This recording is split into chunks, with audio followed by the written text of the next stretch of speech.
Welcome to the final of the NTEU League Season 1. We've got the match list up there. We're doing things a little bit different. There's only one lobby. As you can see, there's only me, Spickle. Thank you for joining us for the finale here. Rather than doing what we normally do with two different lobbies and whatnot, as a few teams can't quite make it today, which is a shame, but as a few teams can't make it, we're just having one lobby, and the match list will be, as you can see on screen. There have been a few last minute changes. Gods of the Damned weren't able to play up until about 20 minutes ago, half an hour ago. Then they were able to, which means they can slot back in. So we'll start with Royal Knights, Kukulimoni, Astral Fawns, Celestial Sphere, Gods of the Damned, Astral Fawns, and then Kukulimoni and Dread Wings to end this off. I'd rather not keep our players waiting. I can see that the players are already here, so I don't want to keep them waiting any longer. There you go. You can see the players are. Garrett, don't need that there. So I will spectate, so the teams know they are good to go, and they can go at any time. There we go. While the game loads and whatnot for the first matches, I'll briefly explain exactly what's going on here. This is the finale of the EU League Season 1. There's a lot of contention for the top spots here. The third place in particular is being quite well tested today. Astral Fawns, Gods of the Damned, Kukulimoni and Dread Wings could all reach third place, I think, mathematically. This is where it turns out I'm wrong and I look stupid, but yeah. Whereas first place is being contested between Royal Knights and Celestial Sphere. So the first two matches, which feature Royal Knights and Celestial Sphere, I believe will determine who comes first and who comes second. So a lot of important stuff happening right off the bat here. Let's now move over to this. So our teams are choosing. Well, they've chosen. They're finishing their briefing now. First match is Royal Knights versus Kukulimoni. I would like to think that over the few months of Season 1, I've gotten used to pronouncing Kukulimoni, and I hope that I'm now pronouncing it right. Whether I am or not is a whole other story. Oyster chops. That's the closest anything you've heard before. So I'm getting there. I'm getting better. Oh, I should also say, Bumblebee Coasty. I've combined Cody and hosting. You can tell it's Friday. Friday's been a long day for me. Long day at work. Cody's hosting us. He was going to join us and be commentating, but unfortunately he wasn't able to work. Well, work and the PSN network being down last week didn't help either. Okay. Just realised I need to mute my TV, otherwise you'll be able to hear all that. Okay, so starting off. Okay, I should say the team colours are inverted as it appears on the stream, despite the fact that the teams actually did choose the correct positions. This is what the game did. Okay, let's have a look. So we've got Met here using Noctis. I've seen him using Cloud of Darkness a lot, although he has used Noctis a couple of times. Oh, he saved his ally there, and he... Oh, I thought he was going to get HP attack off, but it wasn't meant to be. Looks like Azazel was saved. Enk... Oh, I turned to Enk just in time to see him take some damage. He's at around half health, so he does need to be careful now, though he did jump in to save an ally. Oh, but he wasn't able to get the follow-up HP attack. Let's see what's happening with Ace over here. I'm not going to try and pronounce the name, so I'll get it wrong. Tai? Yeah, I've got it wrong. Another Monolith Beam. We've seen a few Monolith Beams fire out. I think that's the first one that's landed, though, so far. Okay, oh, here comes Devilmish. Wasn't quite the a wall rush. Let's go and see what Devilmish is doing. Oh, it unfortunately got caught in a Monolith Beam there. Just seem to be cursing people when I turn over to spectate them. They seem to take HP damage. Let's not curse Kitty, but let's see what's happening from Kitty's point of view. That was a nice hold there with a trap and a stone, enabling a KO there from Devilmish. And Feeble's gone out and won't be able to run away now. He didn't even seem to notice that Mishtola was charging a Vivifying Lance behind him. Team Kikulamani is nearly down, and Noctis is very low on HP. Swap over to Azazel. Oh, okay. Azazel was unfortunately in the last position there. We didn't get to see much from my friend's point of view there. But he was aiming, he was watching Noctis. He knew that was going to be where the victory could be found. Okay, so that's a pretty explosive start to the finale of Season 1 of the league. And our point goes to Royal Knights.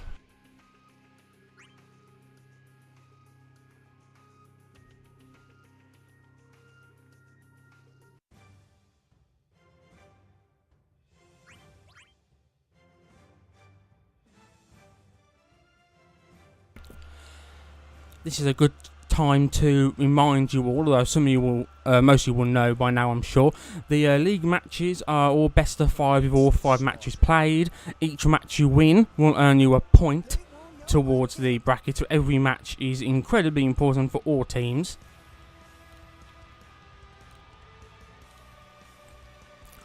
Our players are now choosing their characters, their EX skill sets, loadout, etc. We'll wonder. We'll see if any changes are made to the team formations and whatnot. It's not impossible. They may choose to stick with the component that they know work well, or they may try to work with what the other team is doing to see if they can maybe counter them or whatnot. The only thing that can't be controlled by the players is the stage. The stage is chosen randomly.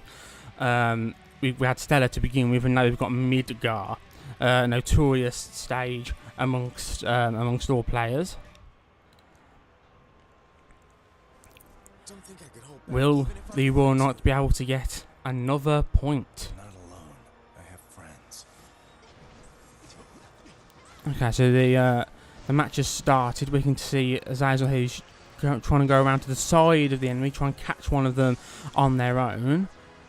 We can see his ally Devil Mish is working alongside. Oh heavens! They both seem to get caught in a wall rush, I believe, and then they were caught by a monolith beam. How will they respond? Enka now has enough brave to take out Devil. Well, he did. He doesn't anymore. He's being drained by an attack from Y'shtola. Rough Divide tore through Met there. Actually, let's go back and see what's happening here. Okay, our Ace is arguably one of the most mobile assassins. Assassin, oh my word, marksman.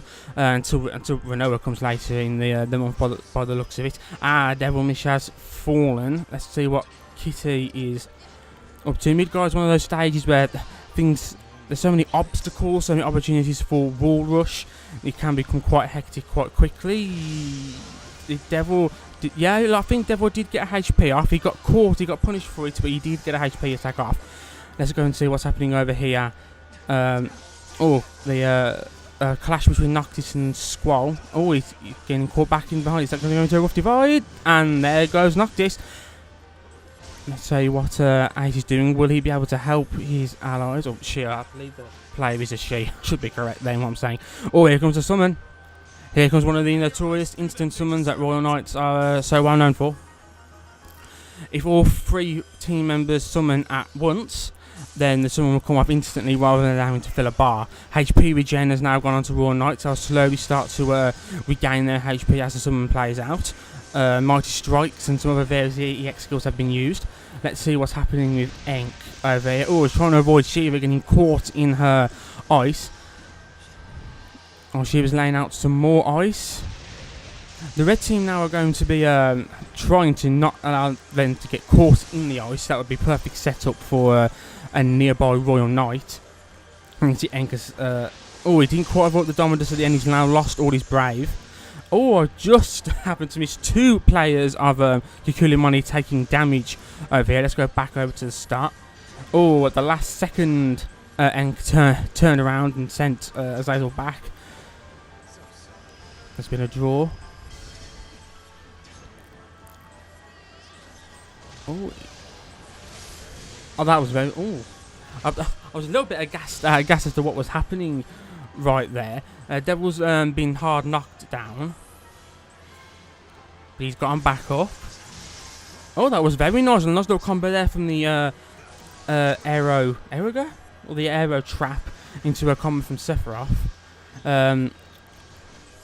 Team Royal Knights have lost the stock, but they have most of their HP. Azazel can kill quite a few enemies here. He was able to. Aye, that's very unfortunate. HP regen's gone out to replenish the Royal Knights. Ow. Oof. Oh, I was convinced that Azazel was going to get the kill there. He did have quite a decent amount of Brave, but off screen, Devil finished the job. So another point goes to Royal Knights.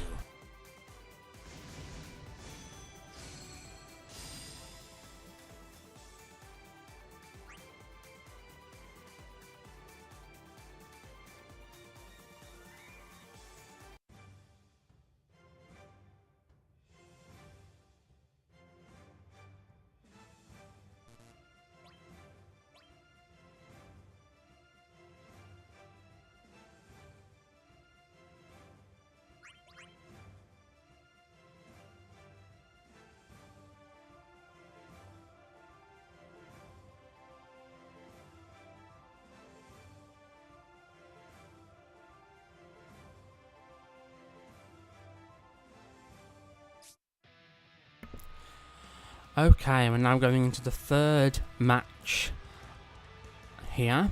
If Royal Knights win this, they will get 3 points at least, which means they'll get the most from this particular encounter. Let me have a look at the standings right now. I should actually send the link in the chat as well, so you can see exactly who sits where. Kikulimani are 6th place at the moment, but 3 or 4 teams are incredibly close when it comes to points. We have a team with 28 points, 31, and 2 teams with 29 points. So even though Kikulimane may be 6th, it is very close between 3, 4, 5 and 6. So any and all points they could get from this encounter will be incredibly important to them. The Royal Knights currently have 48, while Celestial Sphere, who are currently number 1, have 50. So again, the points that Royal Knights are getting here is incredibly important for them. Our teams are just selecting their summons. Okay, back to Stellar Fulcrum. This is indeed randomly chosen maps, we promise. I did set the lobby up right, I guarantee it. The game's randomly so delightfully random sometimes. Okay, let's move into the match. Looks as if the teams are using, I should double check first. Yeah, using the same compositions that they've been using before, so they're confident in their comps. Okay, now this is waiting around, trying to wait for an opportunity. And he's doing the same while firing out finishing touch, or at least he fired out one there. He's moving in now to try and interrupt Devil and Azazel here. He didn't quite reach Devil, and he got punished by Azazel, had been sent far back. Oh, the Ace sent out Monolith Beam with Ace lasers. Ace attacks really quite quickly. Now moving over to the core ring. Oh, but here come Royal Knights. They will not let you get that core for nothing. Azazel is being targeted by 2 members of, well, not only by 2 members actively of Kikulimane, but he also had a Monolith Beam right next to him, so his movability was greatly affected. Right there, Devil did try to come to help, I see, but he got caught in the Monolith Beam, I do believe. Let's see what Kitty's up to. Oh, that. Okay, yes, okay, yeah. Kitty was waiting to hit with that Vivifying Lance. I imagine he was about to fire the second before that Monolith Beam hit him. Luckily, Azazel was there to finish the job and take a stock from Kikulimane.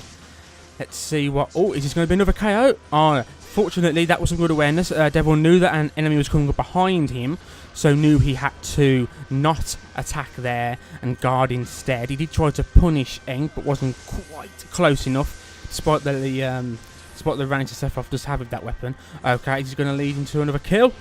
Yes, down goes Enk. Let's go back over to. Oh, Noctis is also very nearly dead. Oh, he's very. Okay.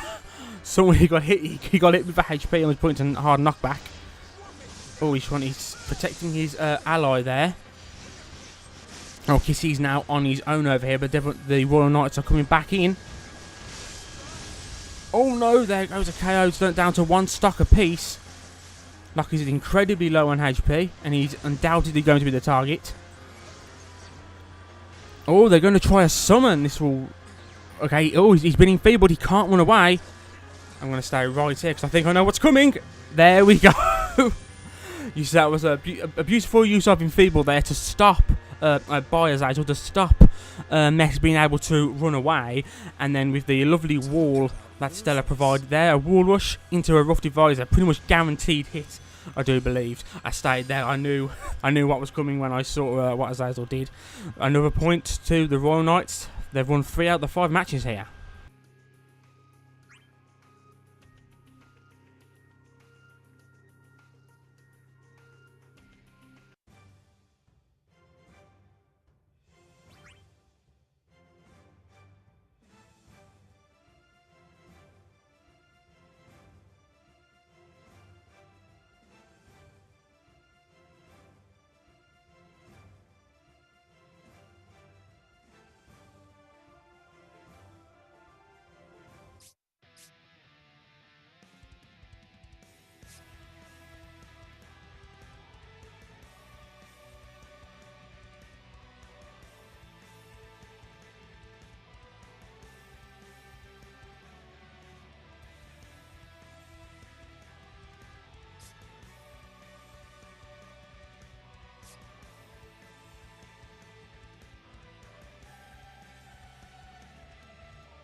Okay, we're going into the 4th round, and we do have a change of stage. We're now at the monastery. I'm not going to try and pronounce the first name because I will get it wrong. I know I will. So I'm not going to embarrass myself thus. Okay, again the same team compositions. The teams are happy with what they've decided to do. We can see Finishing Touch slowly moving his way over to the Royal Knights.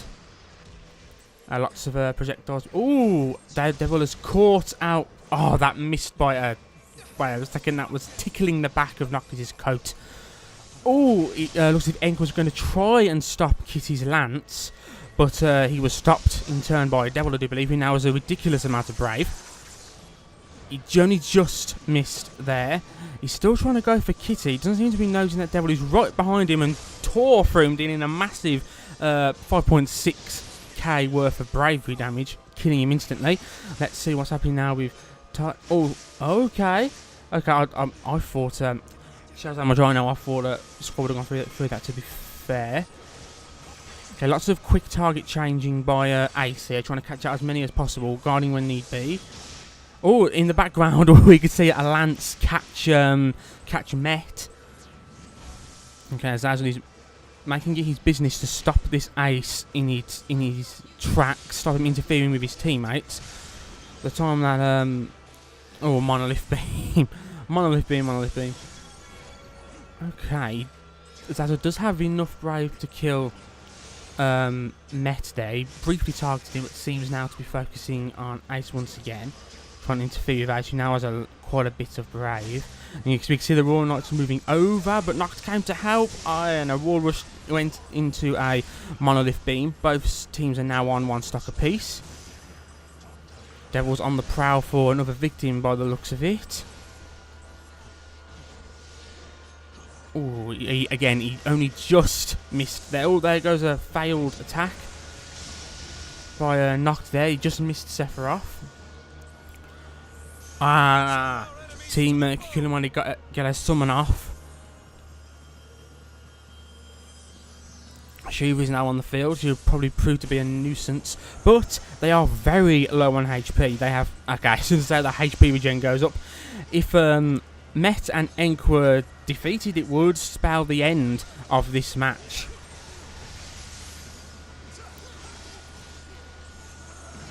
Okay, move back over to the beginning. He caught Kitty in the back there.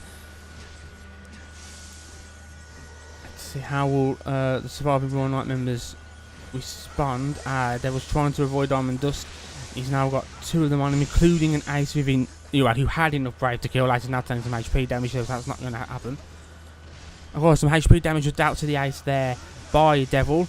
Cloud Enk seems to be moving, attempted to go towards Sephiroth there, but then changed his mind. Let's have a look.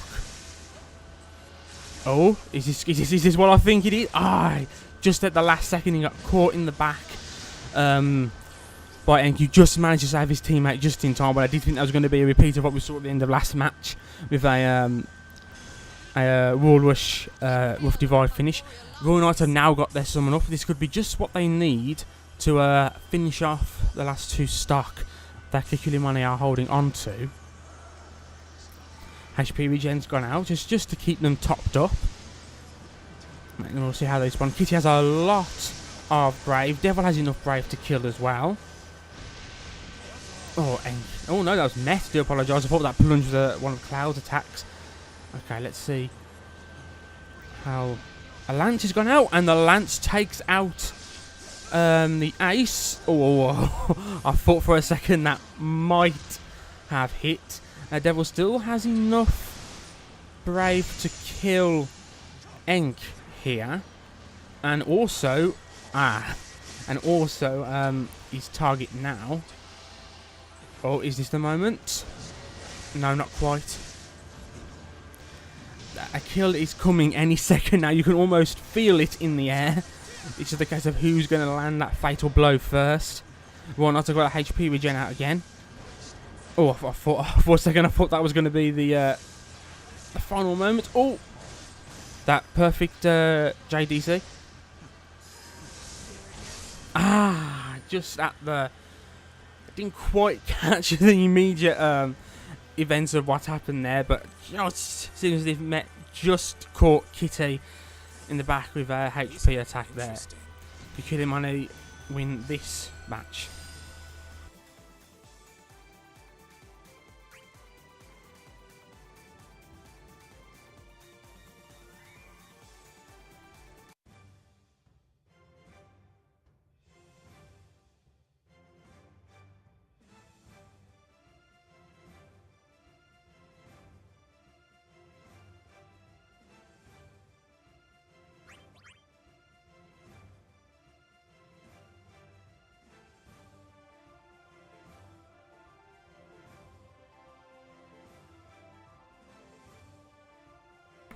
Okay, we're now moving into the last match between these two teams, Royal Knights and Kikulimane. It's also the last match that Royal Knights will be facing in this Season 1 of the league. Their opponent for the last round unfortunately had to forfeit. I believe it was NGI, if I'm not mistaken. I should get my facts right before I start mathing off. Yes, it was MGI.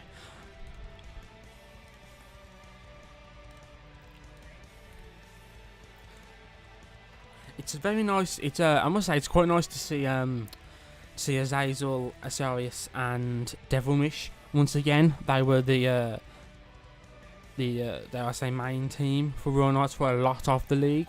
So it is quite nice to see these three playing again in the final. I believe Devil wasn't there last time, if I remember correctly. So it is nice to see these three again, and nice to see all our teams again for this one final time. But I must admit, I'm a Royal Knights fan, I won't lie. So we're just finishing up the briefing now. We'll go into this final match between these two. Will Kikulimane be able to get a second point, or will Royal Knights dash that hope?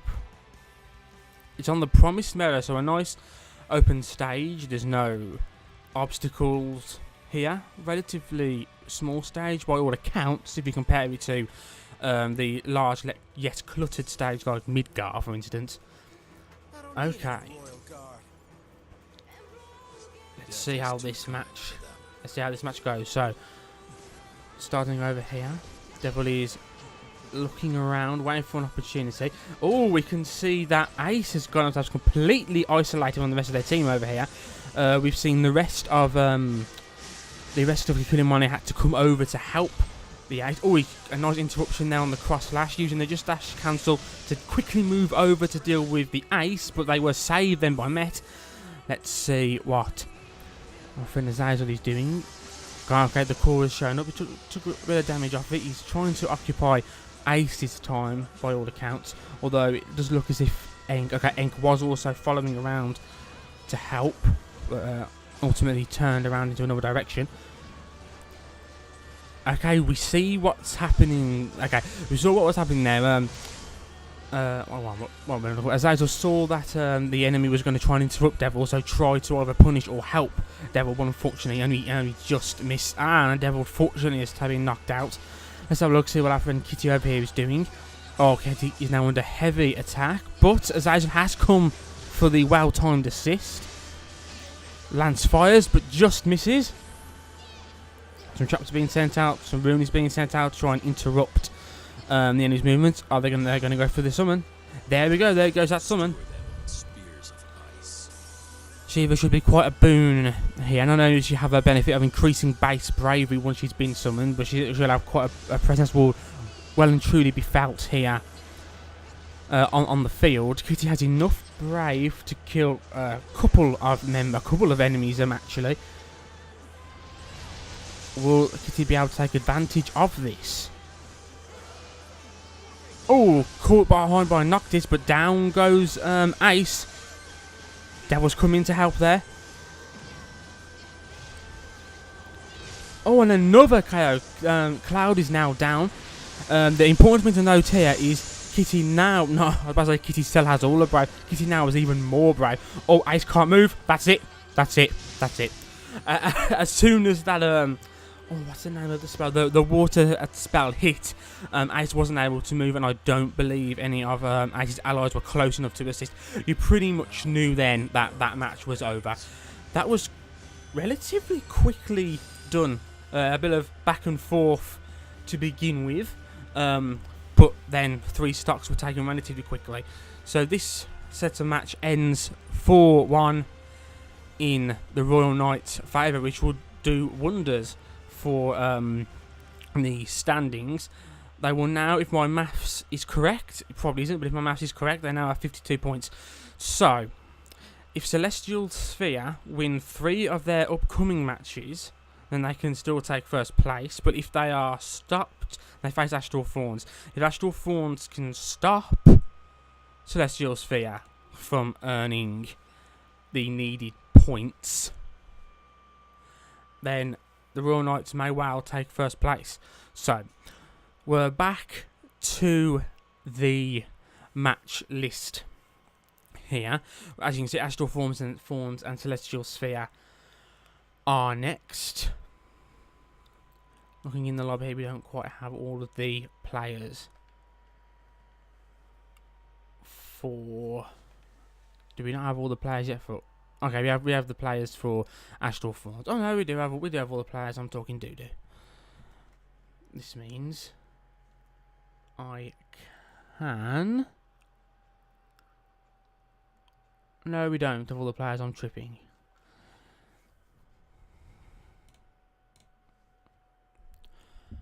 Okay.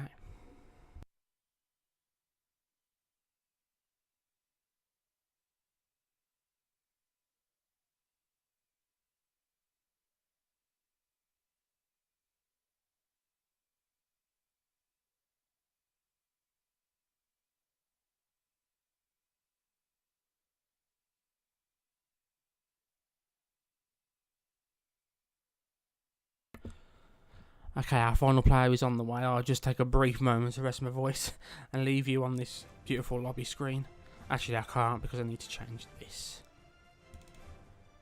So, it's one of those moments where I either turn the mic off or I try and fill in the waiting time. Okay, our last player has joined. I need to learn how to spell Celestial Sphere. That will help me greatly in what I need to do right now. Astral Thorns. Okay, yep, they can. The teams can go if they're listening. Which I hope they're listening. I hope someone's watching the stream at least. Okay, this is a very important match that's coming up. right now between these two teams. If Astral Thorns can stop Celestial Sphere getting too many points, then they can stop them. They can take first place from them. And Royal Knights will have just earned the first place, or the points they got from Kikulamonic. Okay, you may notice we've shifted from round 13 to round 14. The match list and its order was decided last week through some various accommodations that had to be made, but the PSN network was down last week when the league was supposed to take part, and we were going to have Cody and Bowie, I think, here as well. But the PSN network decided it wasn't going to play last week. It was done. So that's why we're here this week instead. So that's why the match list, I essentially just kept the same for simplicity's sake, which is why we've jumped from round 13 to 14. Okay. This should be quite the interesting battle. There's been some changes in Celestial Sphere and in Astral Thorns line-up, actually, from what I do know. So we'll be seeing different people at play here. And again, it is going to be quite the important match. These first two, well, they're all important, of course. After we have this match here, the last two matches will pretty much determine who's going to come third. So all very important matches to be played.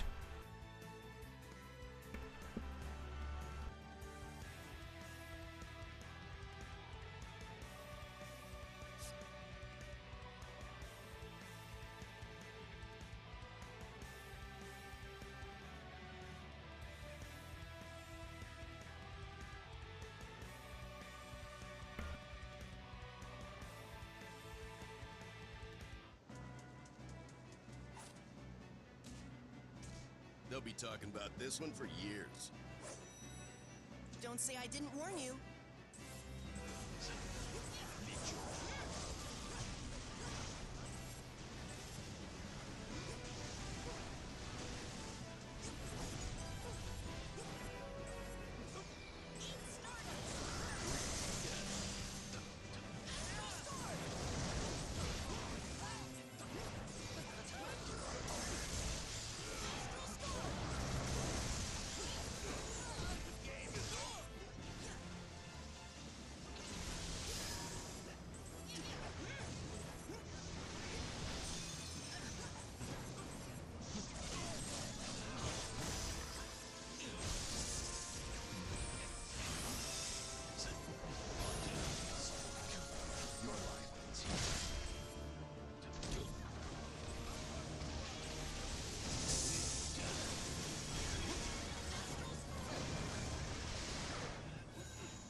Stick 'em on frigid spikes!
They must have cheated.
Okay, and we're heading into the game. It's still not too late for Astral Fawns to get more points here, but they will need to win the next... Well, they'll need to win the next 3 matches in a row. Okay, so we have seen quite a change in Astral Fawns here. Ninzard's gone back to Garland, who I mentioned in the last match. He does indeed use Garland, main Garland, I believe. And Oyster Shops has used Ishtola. I do know that he uses Ishtola, but you normally only see it in the casual lobbies. I wonder if they've done that so they've got, shall I say, a dedicated marksman as opposed to Ununited, who almost plays at being marksman. Jinx, of course, has got his Sephiroth. He's also got quite a bit of Brave. I wonder if he'll be able to make use of it. The core has now appeared. He's firing at Jones, but he seems to get swallowed up by Cornelia's luscious green pastures. Let's see how Oyster's doing. That's a turnover. Oyster's getting chased about by Ifrit. Oh my word. Okay, so Siren was taken out by who I'm not sure, I didn't quite see, but there was obviously a big punish afterwards as both Ninzard and Jinx were taken out. And Noah's Triumph and Grass was come crashing down.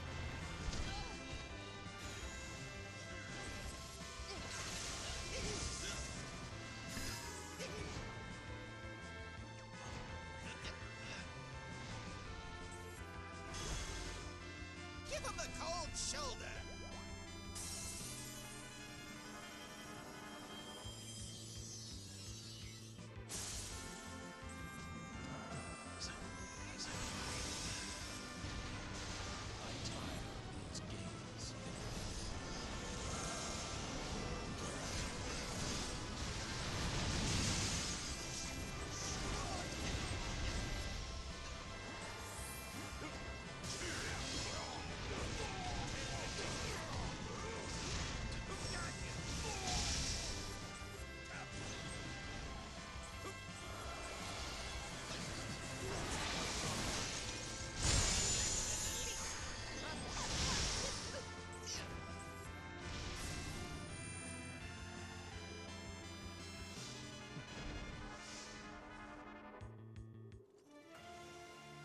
But I'm Garland. I do not lose.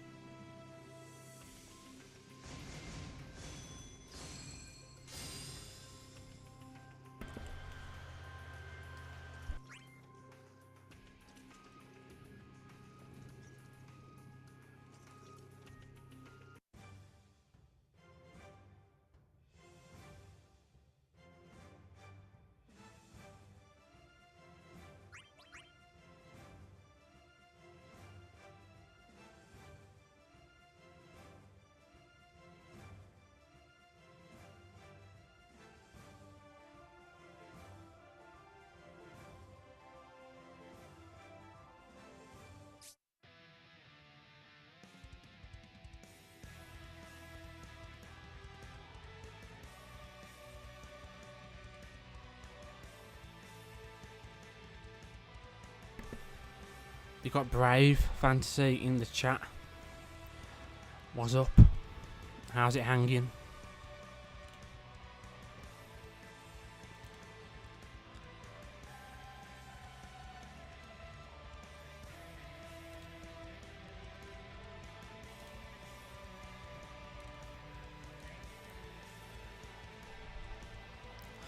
I'm okay, thanks, Brave. I'm watching some quite intense Dissidia matches here, so this is all pretty, still quite exciting for me.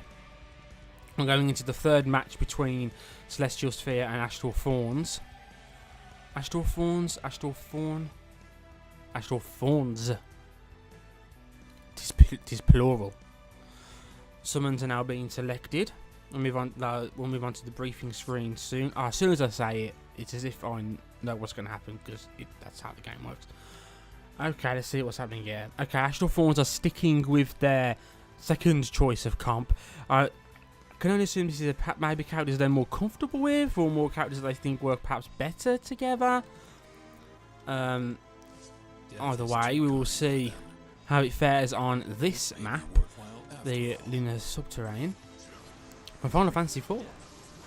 Okay, Jinx is starting with... you always have these opening stages, the poking stages, the maps where two teams will chuck projectiles at each other until someone either breaks ranks or someone gets caught Ifrit has managed to get behind Astral Thorns, and you did see briefly, and you can see now actually, the Astral Thorns are actually surrounded by Celestial Sphere on two halves. Ifrit managed to get around the back, and it forced them together, and Celestial Sphere were able to surround them and deal some damage to them, and Brave damage and a bit of HP damage besides.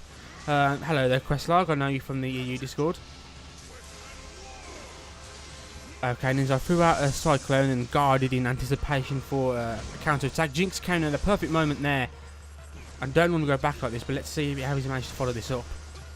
A nice quick target change there to catch someone coming up behind him. Let's see how Oyster Chops is faring.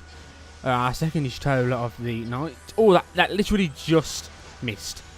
The ruins there just missed. Fortunately, Hyperdrive didn't hit anyone, I don't think. Or that would have been quite unfortunate, because that was just a miss. Let's see how Celestial Sphere are doing. They're moving in position for a summon, and that's an instant summon. As I mentioned when Royal Knights did it more than once in the last set of matches, if all three players summon at once, that will lead to an instant summon rather than having to wait for the gauge to fill out. Now that the summon is out, Celestial Sphere can use this to their advantage, try and kill some of the Astral Thorns. Jinx is a threat right now. He has quite a lot of Brave, but he's going to have to pick his moment carefully as to when he wants to use it. Similarly, Kefka's also in a similar position, having a lot of Brave. Fired out a Hyperdrive. He didn't quite hit, but he's going to try again. Oh, here goes Heartless Angel. Okay, also Chops has been hit with a bunch of status effects. Just missed. Again, just missed. A lot of just misses going on right now. And I turn over just in time to see HP attack land. That was sweet. Okay. So Jinx still has loads of Brave. Jones still has loads of Brave. Which one of them is going to land their HP attack first and take the first stock of this match? Or was someone else getting there first? Oyster Chops is low on HP. He could be defeated by any of Celestial Sphere. Jinx is heading over towards the Summon Core here. He's being followed by Siren. He seemed to notice on his minimap what was happening. Oh, for a second there I thought the Hyperdrive was heading towards Jinx then when he was summoning. And I wondered if he was going to enact evasive measures. Still no stock taken yet. Astral Thorns are really quite up the ante a bit right now, it seems. They were attempting a summon. They've now since stopped a Cyclone.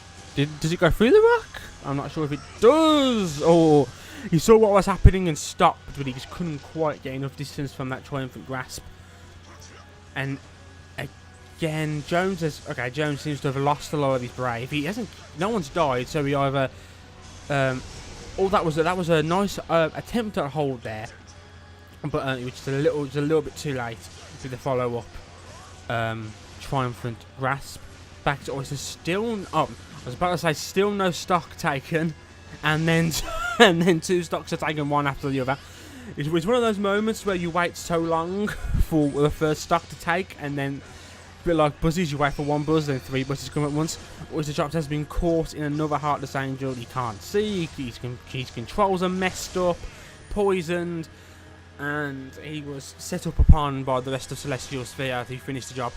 Astral Thorns did hold on very well against Celestial Sphere there, but once that first stock was taken and the second one was taken immediately after, it quickly fell into Celestial Sphere's lap. They've now won. They've now got 3 points, and if we were to look at the standings, that would also dictate that they're going to come first place.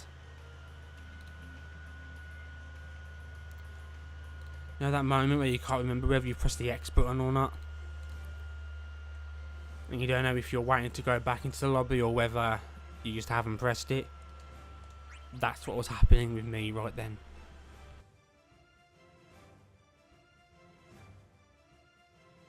This world can have but one emperor, and I am he. You just go off and be a good little Good kid. boy.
Yes, Brave, some some very intense matches indeed.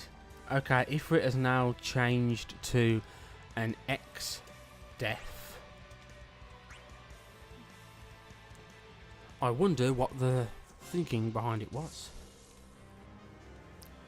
Ashdor Fawns continuing with their current with the composition they've been using the last few matches. They did come very, they came close. They may not take any stock, but they held on for a long time. There were moments where Jinx had a lot of Brave, but just seemingly wasn't able to land a HP attack. Okay, so Simon firing in the back slashes there, does some damage from a safe distance. Okay, he caught a whiff of Ninzard's blood and went to go for it, but Jinx was there to knock him back.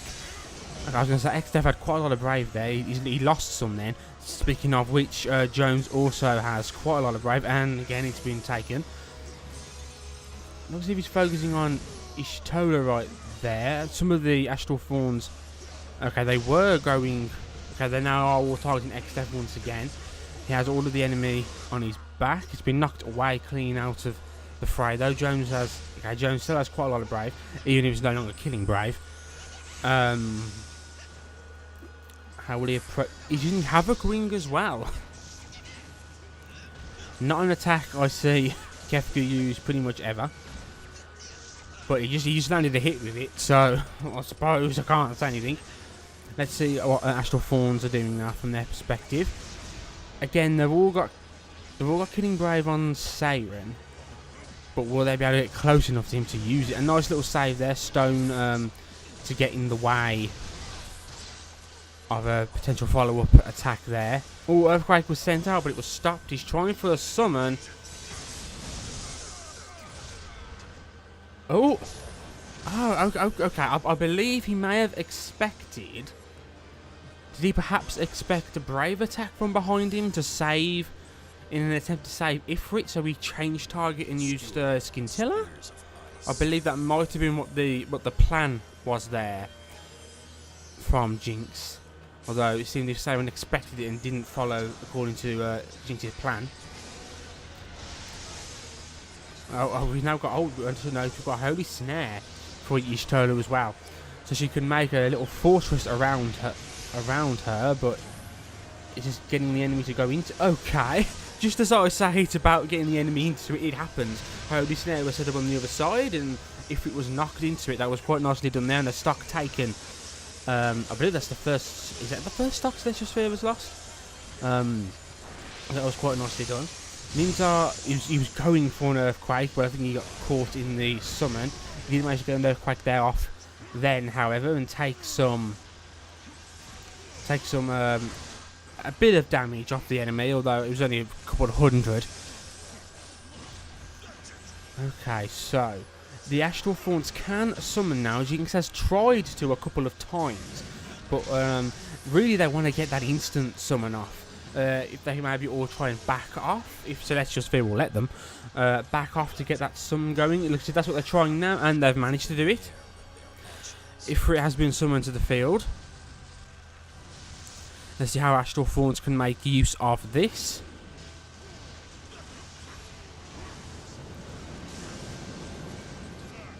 Okay. Let's go back over to... Okay. Okay, that was quite nice there. It looks as if Jones potentially saved Siren from a fatal HP attack by using Heartless Angel and stopping Y'shtola and Ninzard in their tracks. Another stock has also been lost by Ashdor Fawns. Ethereal Pulse is going out to regain some HP. Looks as if Ashdor Fawns healed themselves nearly completely there. I thought Scintilla had gotten off there, but that didn't seem to have been the case. Okay, so that Earthquake just missed. Ninzard was able to guard before the counter Brave attacks came into play.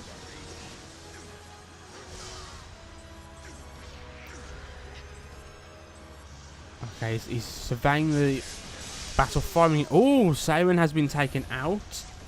Okay, I'm tempted to go to Jinx purely because he has, for the moment at least, Killing Brave. If he can just get a HP attack off, he'd be able to get a point for Astral Thorns, but he's got to be careful of Jones, who also has the power to take him out. Okay, he's low on HP, but he has got HP regen. He no longer has Killing Brave on anyone but Exdeath, however. Whereas he can be killed by everyone on Celestial Sphere, and they are now moving over to do just that, it seems. That Earthquake didn't quite land. Oh no, 2 Astral Thorns have been caught in Heartless Angel, although it looks as if they were knocked out of the immediate danger they were in. It still, unfortunately, was enough to turn the tide in. Turn the tide. Celestial Sphere were able to use the opportunity to finish the match, essentially. Astral Thorns are closer that time than they were previously, but despite their best efforts, Celestial Sphere still take another match.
Okay, so all of Celestial Sphere for this last match have decided to change who they are using. We now have a Lightning. Today's scar shall never fade. I can't even remember. A Lightning, a Garland, and a Cecil. I haven't seen these players use. I think I have seen Jones use Cecil a bit, but I haven't seen Sabin use Lightning. Let's see how this will change matters. Okay, so the teams are throwing out projectiles at each other. Waiting for that moment where someone slips up or someone gets themselves isolated or someone extends, and then they can pick on that person to try and start doing some stuff. Okay, Jinx is heading over. Okay, so he managed to get a HP attack off. I tried to go over each time to see what was going on, but alas, I failed. I failed immeasurably. Always quite high up in the air in order to use that Earthquake. It only just missed from the looks of it. Holy Snare is coming out. A Dark Flame hit Ninja there as he was hanging around near Ishtola. Speaking of, let's see what Jones is up to. Again, I used to be a Cecil mate, and you know, Spickle is fickle. I'm now Ultimecia, FYI. There goes, a Dark Wave, and it managed to catch Ninja, dealing quite a decent amount of HP damage. Dark Flame does drain Cecil's HP when he uses it, although it is important to note it can never kill him. A nice little target swap there. He sent out Dark Flame and then changed targets straight away. From Ninja's point of view, he wouldn't have had a line flashing red telling him that an enemy was launching an attack at him because Jones swapped targets. He did seem to move at the last moment, so I wonder if he noticed what was happening but couldn't get away in time, or whether the target swap did completely make him unable to realise what was going on. And I thought we were about to see a KO over there then, but not quite. We might see one now though. Yep. Another stock is unfortunately lost, and just as I said that was a Dark Flame, and I think it hit Ishtola as well as as well as the characters that he killed. So Celestial Sphere end their Season 1 league run, as it were, with a 5-0 victory against Astral Thorns. Their opponents for the other round, their forfeited opponents, were NGI, the same team that Royal Knights were supposed to fight as well. So, them's the breaks and all that. Okay, so Astral Thorns are still staying with us because they are playing next against Gods of the Damned, who used to be Z Fighters, who are all in the lobby, present and correct. Okay, let's get prepared for the next set of matches then. Till we cross paths again. Till we cross paths again. It's way past my bedtime. We are done here. Think you can teach me to do that?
We just need the last player to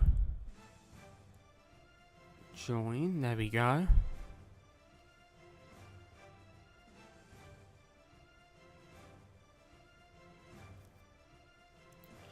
Okay, so we're now moving on. If we go back to our match list, we're now moving on to our third match of the evening. This is the halfway point, ladies and gents. We are halfway through the league Season 1 finale here. Gods of the Damned, formerly Astral Thorns, as they were known in the league, now fight against Astral Thorns. Did I just say Astral Thorns, formerly known as Z Fighters? I did, didn't I? Let's all pretend that didn't happen and pretend that I said it correctly. If you could all do that for me, then I'll find a way to give you all a cookie. I'm a man of my word, I'll do it. Thank you.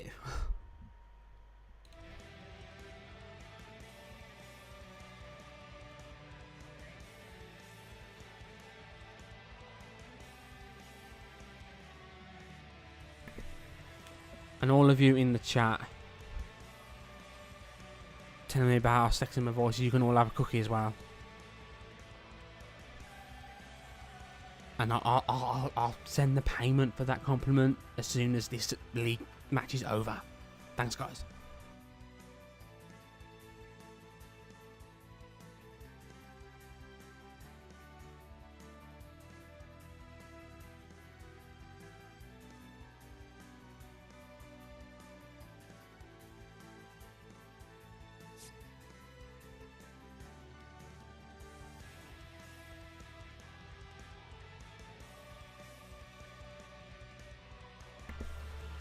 Sugar cookie, yeah, that's fine.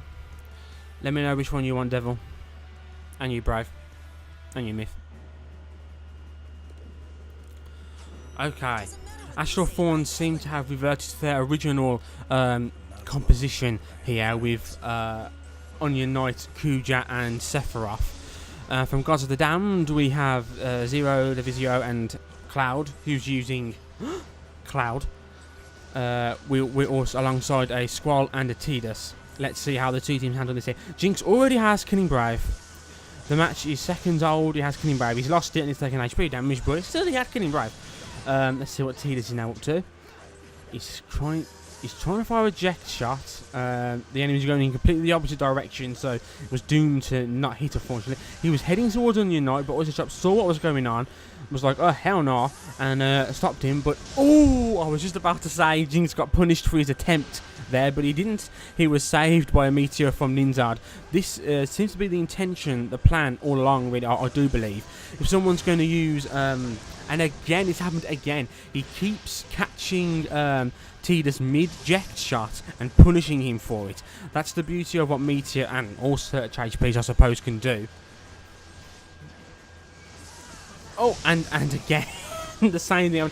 Every time the poor man goes for a HP attack, he gets kicked by a meteor. Okay, Ninja's phone out, and oh my word! Well, I think we're beginning to see what was the Astral Thorn's plan to begin with. It didn't quite take with Celestial Sphere, but it seems to be working quite well with Gods of the Damned. Ninja is basically punishing anyone who tries to do anything with a meteor. And there we go once again. I'm not going to say that Ninja had all the kills. I don't know if he did. He did deal a lot of HP damage at the very least. So that was very nicely done there. Astral Thorns get a point. This is actually where we move into the very important phase here. Because this is where third place, which is the most contested position really in the league, is third. Well, I suppose 3, 4, 5 and 6 are all up for contention here, but everyone wants third place, of course. This is where it all comes into play the most, as both of these teams are really close to third place.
That was totally the wrong loading screen.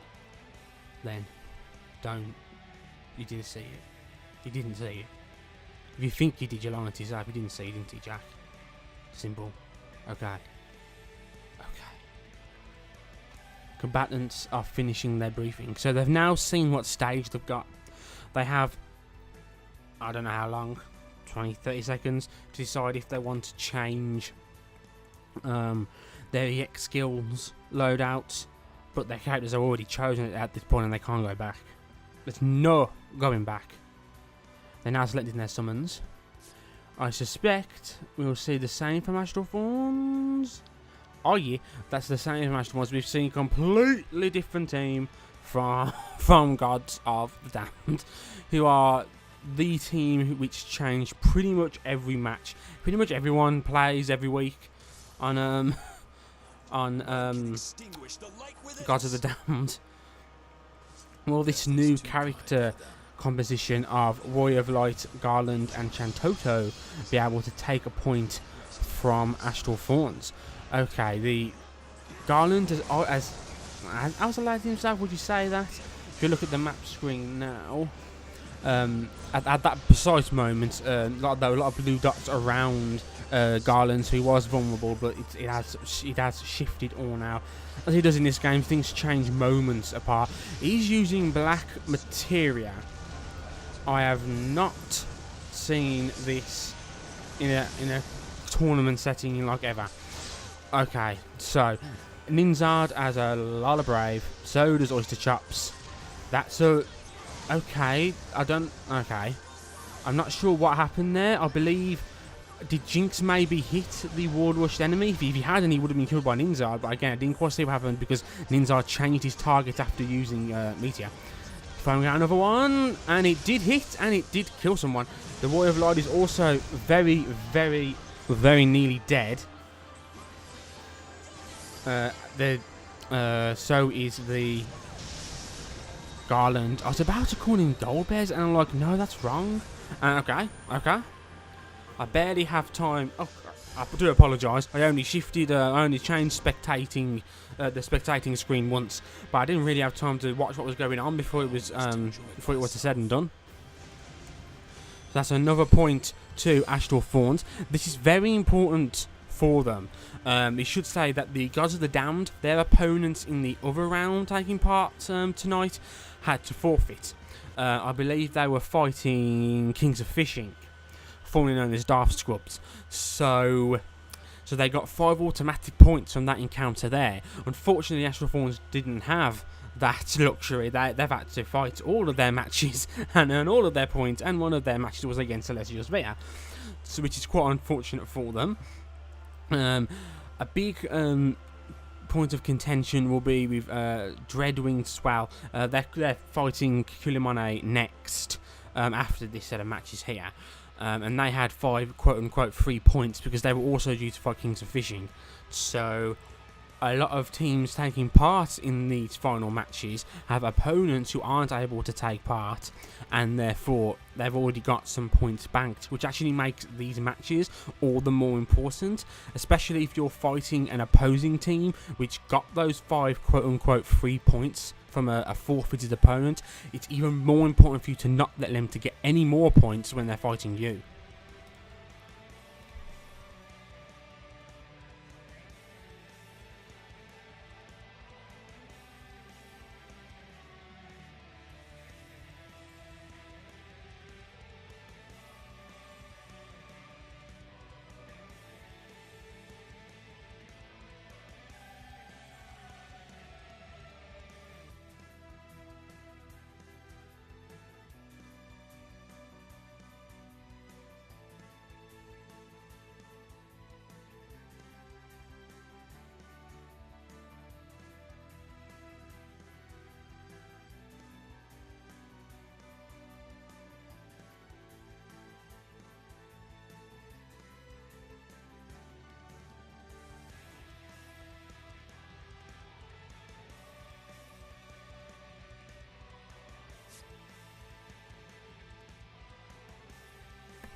Okay, so once again we see a lot of changes for the Gods of the Damned here. We still have the Warrior of Light there, although, forgive me, I don't know if it's the same player or not. I believe it to be, but I'm not quite sure. And we have a Cloud using Barts and an Emperor. So let's see how this fares. Black Materia is being used once again by Sephiroth. Oh my god, he actually ended up walking in. Did he walk into the Meteor during his Blue Magic attack animation? And oh my god, Ninja's already got Sage out. That's going to make Meteor even more annoying to deal with. He's got enough brave to kill.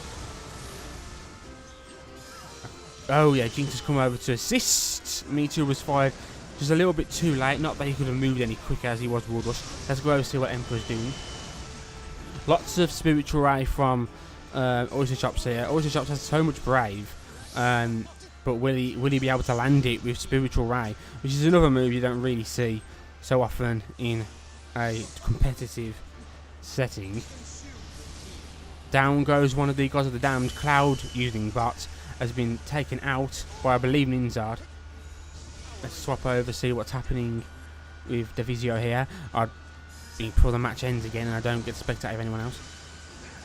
And he's trying to oh wow, that's quite nice. He was held in place by Stone, although I thought it was going to, although I did think it was going to miss. And then Meteor just happened to hit him. So that's already so many points down. It's only stock down, I should say, more like. Lots of meteors flying at it. Oh, he's managed to catch Ninzard. Oh, that was cool. That was nice. He knocked Ninzard back, fired off a shining wave, changed target immediately to see what the enemy was doing, and also to get rid of that targeting line. He did hit and take out Ninzard, but alas, Astral Thorns were able to get another win. They've won 3 of the 5 matches that they will fight against Gods of the Dam, so they will be taking more points-wise from this encounter. We'll only be able to see what this does to the brackets once everything is said and done.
And the game has decided to take our players back to Midgar.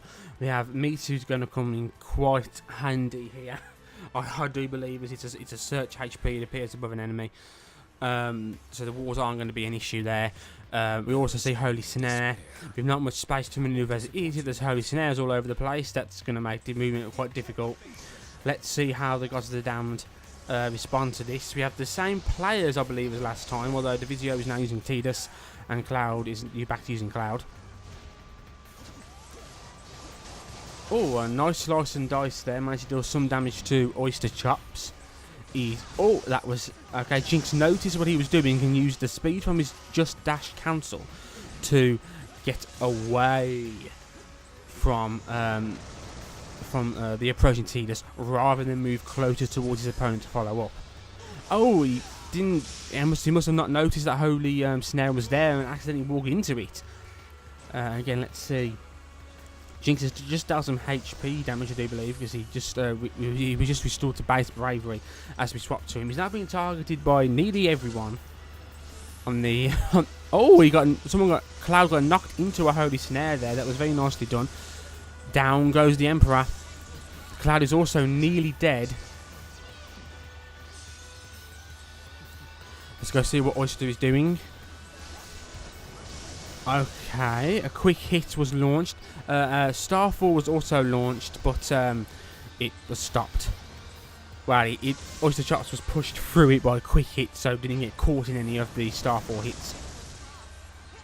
Holy Snare's being fired out. Ethereal Pulse is out. This is a HP regen and a bravery regen effect in the area of effect caused by the pulse. Jinx has a lot of brave, and that was a very nice meteor. That shows you the range that you actually do have with meteor, especially when in. Well, I say when in Sage Swarm. I believe Sage Swarm increases the range. Forgive me if I'm wrong. I'm not an Onion Knight expert. I won't proclaim to be. Oh. So I changed characters because I saw a wall rush over here and thought that we were going to see the final kill. Again, he's guarded just in time, and now he's caught in a slice and dice. He's still got plenty of brave to kill someone, although he didn't need to do it, as it looks as if Oyster Chops, yep, a holy snare from Oyster Chops, dealt with the last stock for Gods of the Damned. Astral Fawns have so far won 4 out of 5 matches against this team.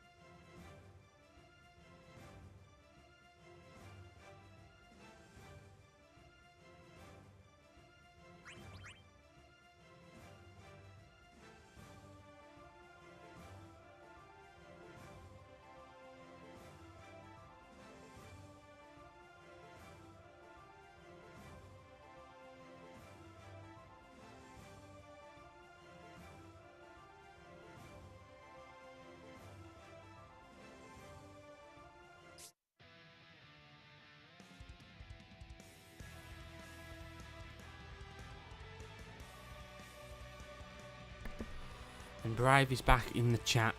Our lives are now complete again. Don't leave us again, please. We're going into the last match. That is the wrong screen. We're going into the last match between these two teams. So far, Astral Fawns have won all 4 matches, and they can win another to get 5 points in this round. But more importantly, they're also stopping the Gods of the Damned from getting another 5 points, which helps when they're trying to get 3rd place. Let's look at the standings once again. The standings don't currently include these matches' results, but hashtag oh well.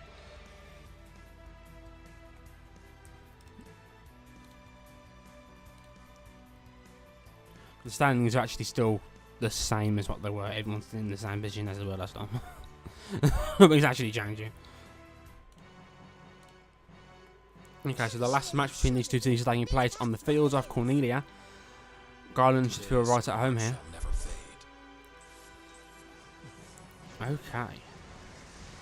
Okay, so Jinx has dashed he's dashed in a big circle. I wonder if he was attempting to try and gather their attention, so they would go for him and let his allies get some free hits in. Saying that, and Inside and Oyster Chops have both gained quite a decent amount of Brave. So if that was the plan, it seems to have worked. Fire's being sent out. Oyster Chops, Ninzard will want again to Sage as quickly as possible, which will greatly greatly increase the usefulness and power of Meteor. All that last ice hit knocked him just enough into the air where Terra's follow-up fires weren't able to hit. Oyster Chops is now using Holy. I believe he just saw Holy. If anyone goes near him, he's probably going to blow them away. Will Gods of the Damned realise this and avoid him, or not? Oyster Chops now has enough Brave to kill. Okay, he doesn't on everyone now, but he still does on most of the enemy. Looks like he's going to go for the core. Rune is great for destroying the core because how fast it is. They can summon. Are they going to go for the instant summon? Yes, no, maybe. No, they're not. Ninzard died in his attempt to summon, although it seems to have paid off because Jinx was able to finish it off and summon Ifrit. Although Astral Fawns have now lost a life, Oyster Chops does have a massive amount of Brave still. It looks as if Shantoto's trying to do something about this. Oh, he's now used Share Bravery, which is a great thing to have if you're using a move like Hold and you can't guarantee people will be close to you, to give his allies a big boost in Brave. Jinx can now kill Garland, although Garland, as we've seen, has done the smart thing and has decided to take a step back, particularly while the summon is off and he's so low on health. Although his attempt to interfere got him caught, and he did get caught by the Meteor. Was he able to aerial recovery there? I think an aerial recovery would have given him the iframes he needed to avoid that Meteor, but he may not have been able to due to Ifrit's attack. Let's go and see what Cloud using Terra is now up to. Okay, keeping a distance, throwing out projectiles on the enemy on the enemy Vanguard. Managed to deal quite a bit of... That takes some damage from Jinx. Final amount down, which didn't quite hit its mark. Let's see this exchange from Jinx's point of view. We got caught in a holy. Nearly 5,000 points of HP damage out there. And Urshisoft managed to get rid of some of that massive amount of brave he's gathered. Salvation Side was attempted, but was stopped. And it was stopped once again. Oh, and Scintilla reached. That's another stock down. And Ninja dealt another meteor hit to take out the last enemy. Astral Thorns got 5 points from this encounter here.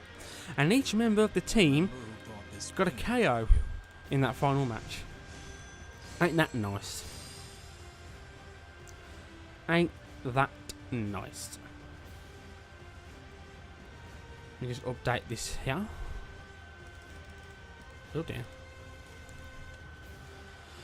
Okay. We're now about to move into the last match.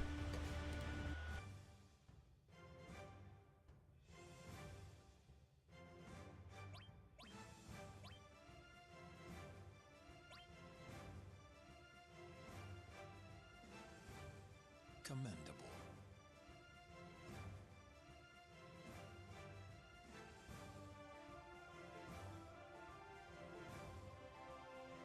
Till we cross paths again.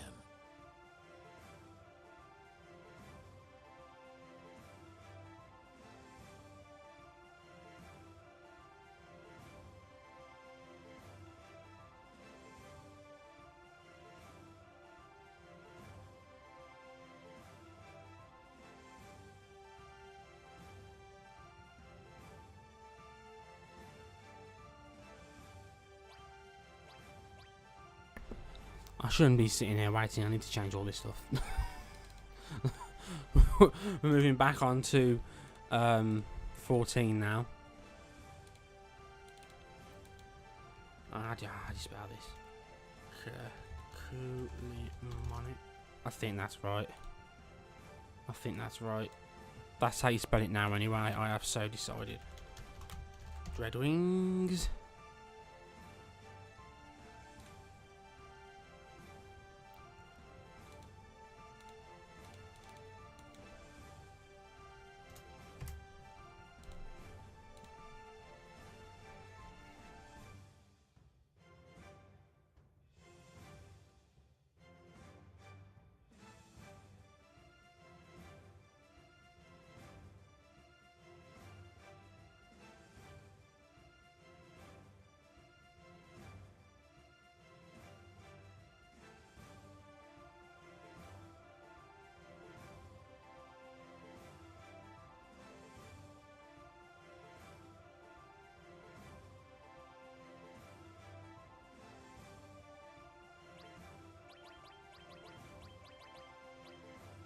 The name's Bartz.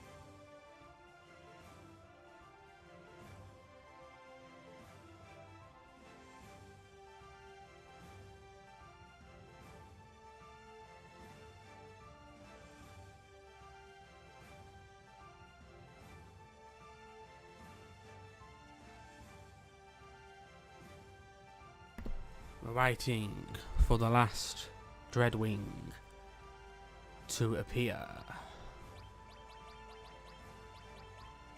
Is it The name's last? Bartz. No, not. Yes, we are. Ninzard. Ninzard, you're done, bro. Ninzard, you're done.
just sent an invite to the player that we're waiting for to see if that'll maybe help speed up the process.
Okay, and we are ready.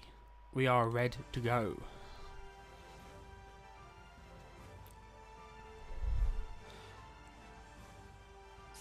Terra B, who is Chrissy, who for early league matches with Royal Knights is now with Dreadwings for this final league matches.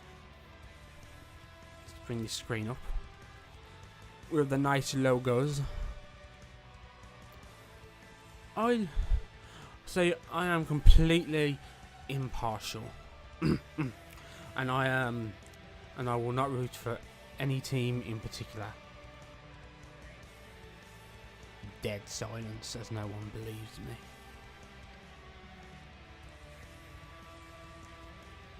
It's going to be quite interesting to see what our teams do here.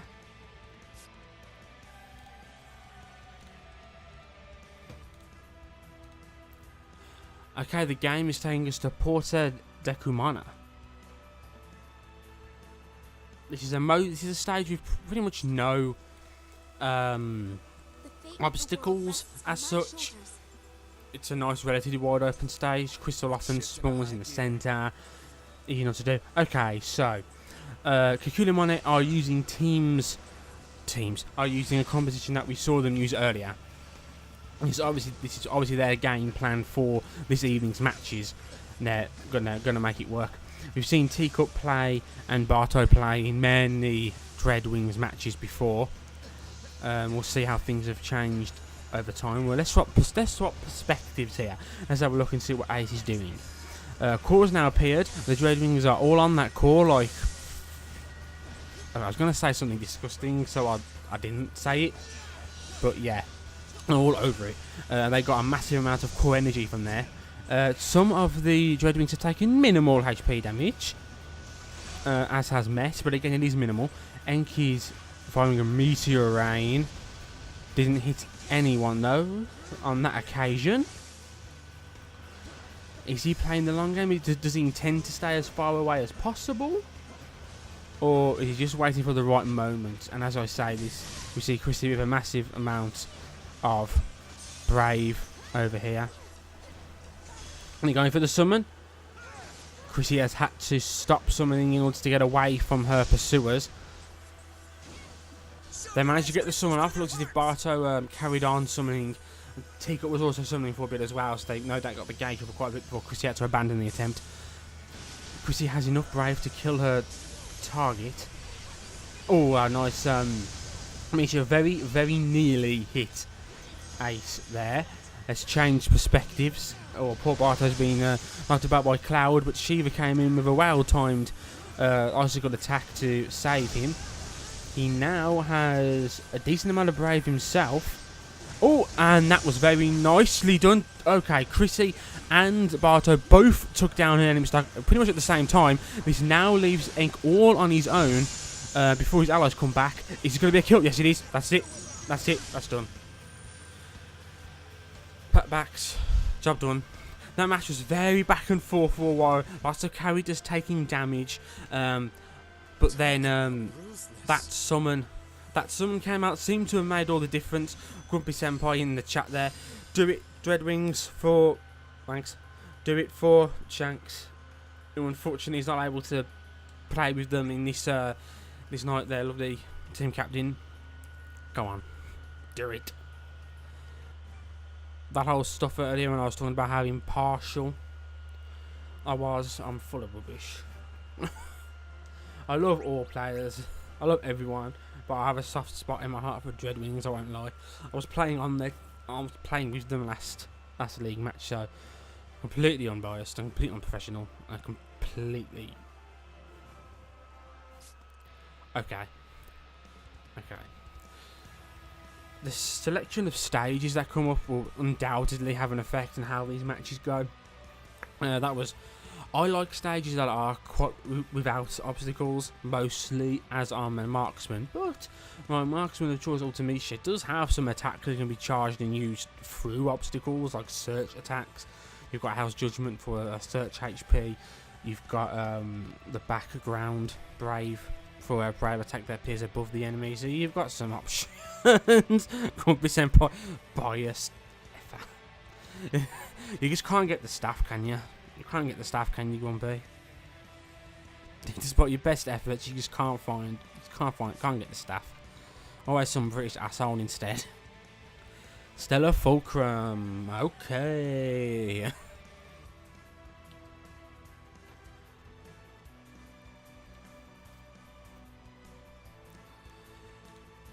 Let's see what effect this has on the match. The fate of the world rests on my shoulders. This mission has potential. Okay.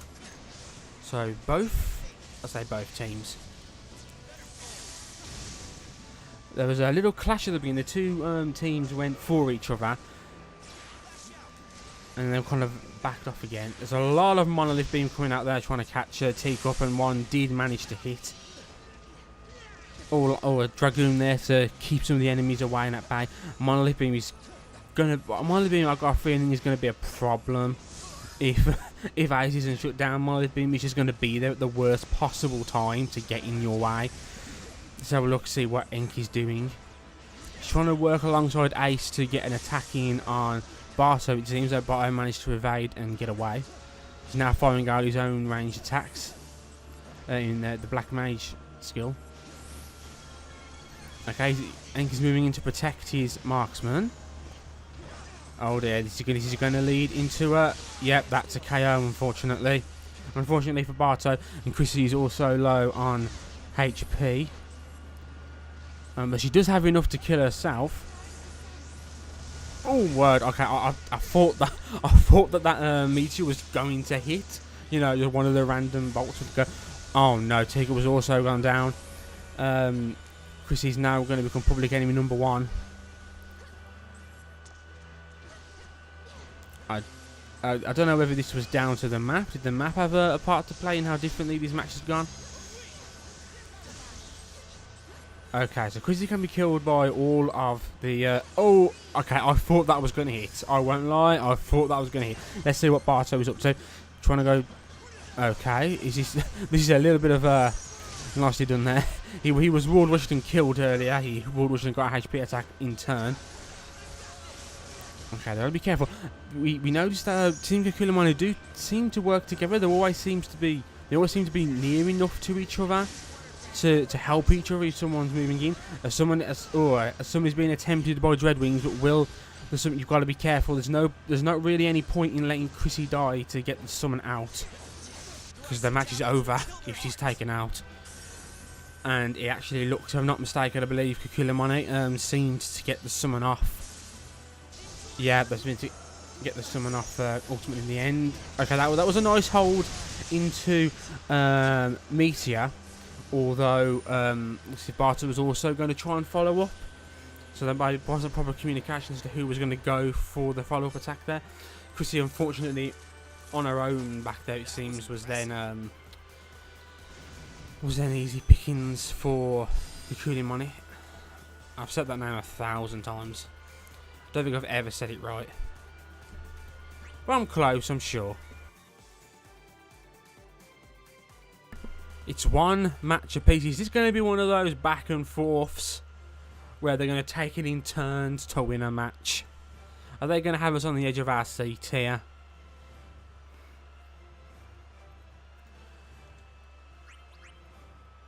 After Dreadwing's initial victory there, I thought they may have got a bit of a roll going and won another match as well, but Kulimani are not going to... I'm going to let them just have all the points. Points are important to them as well.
Okay, we're back to Midgar. I say back. I think it's the first time these two teams have fought in Midgar, if I'm not mistaken. But we've seen Midgar a couple of times so far tonight.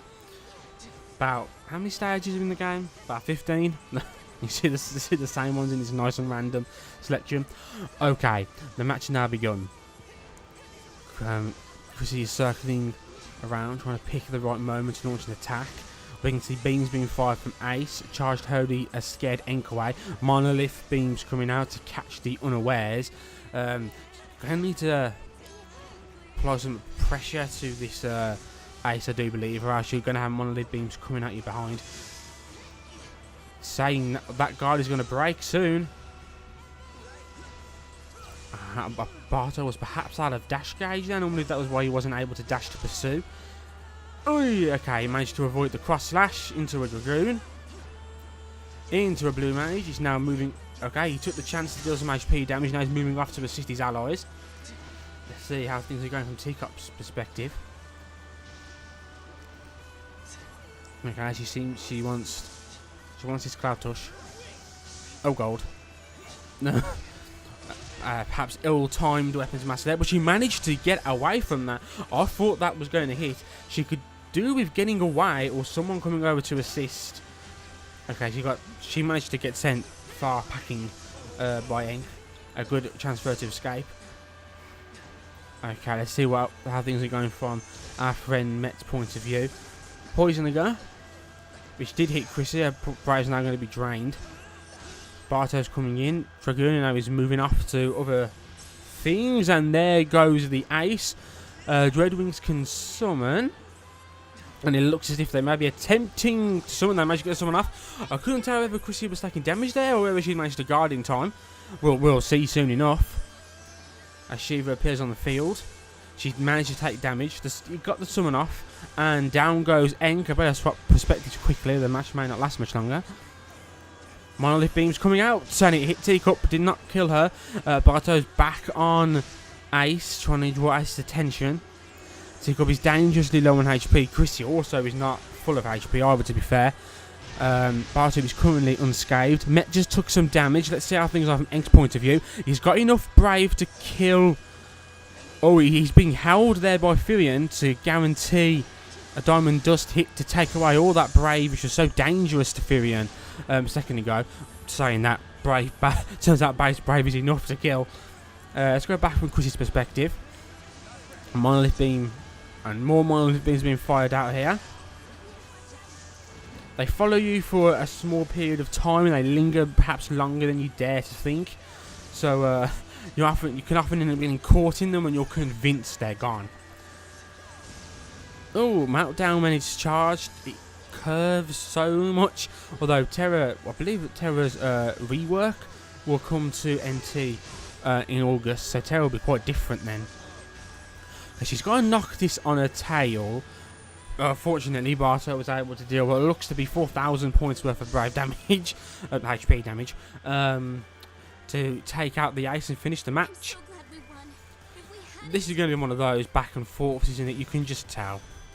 You can just tell. We've played 3 matches so far, and it's back and forth as to which team has won.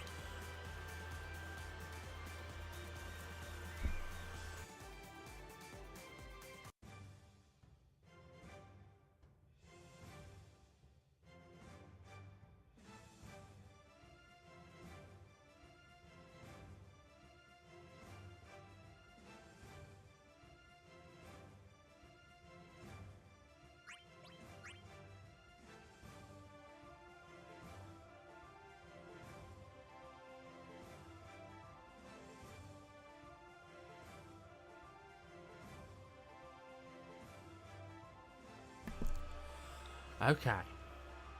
We're now going into the 4th match, if my maths is correct. Yes, the 4th match. This could be, if Dreadwings win this match, then they're going to get 3 points from this encounter. And therefore the most from this encounter. I can't wait to see the standings after all this. after all this is said and done.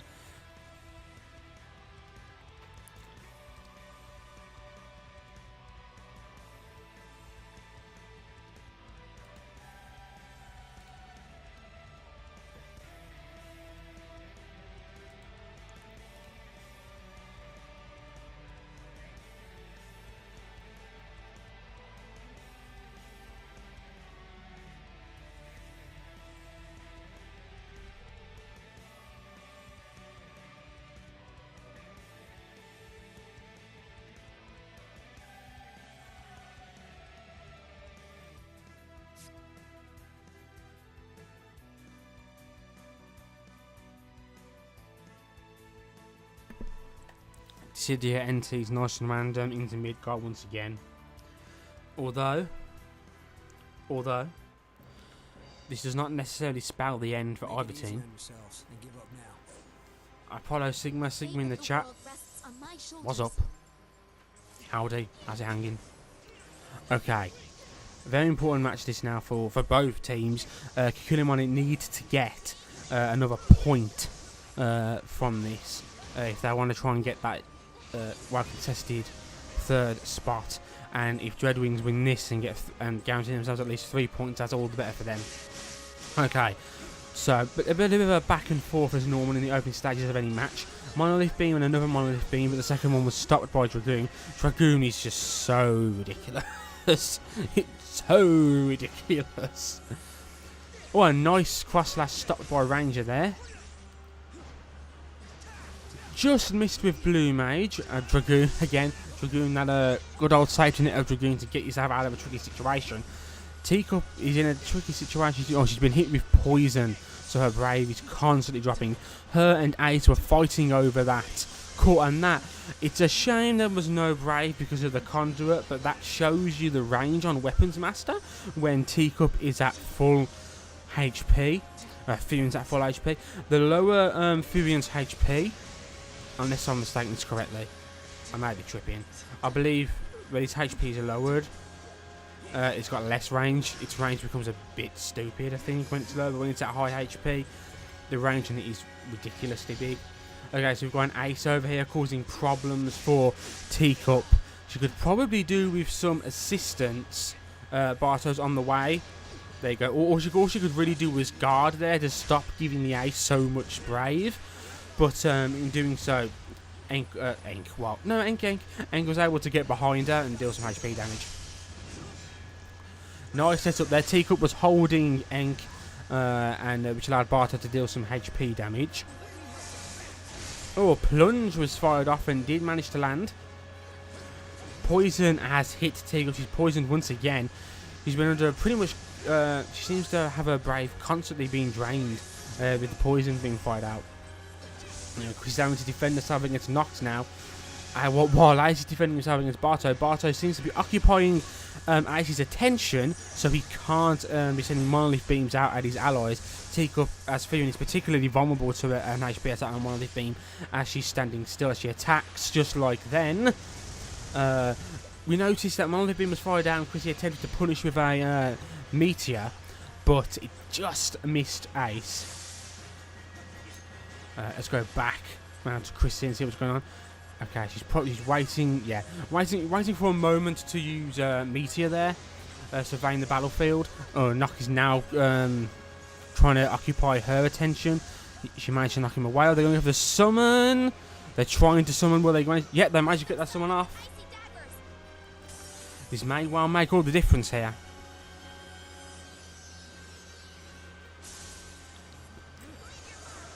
All of them, I don't know if Meteor, I don't think it hit the intended target, but it did hit someone, and HP damage is always useful. Let's move over to Barto. And he's having to deal with, that was, I don't know whether you'd call it a panic dodge by Enkel. He dodged backwards. When it's charged, Samurai still has pretty decent range, so the coin still managed to hit. Enfeeble was used on Net, but he managed to knock Barto away with poison. Oh, the coins from Samurai went just underneath Nox's feet.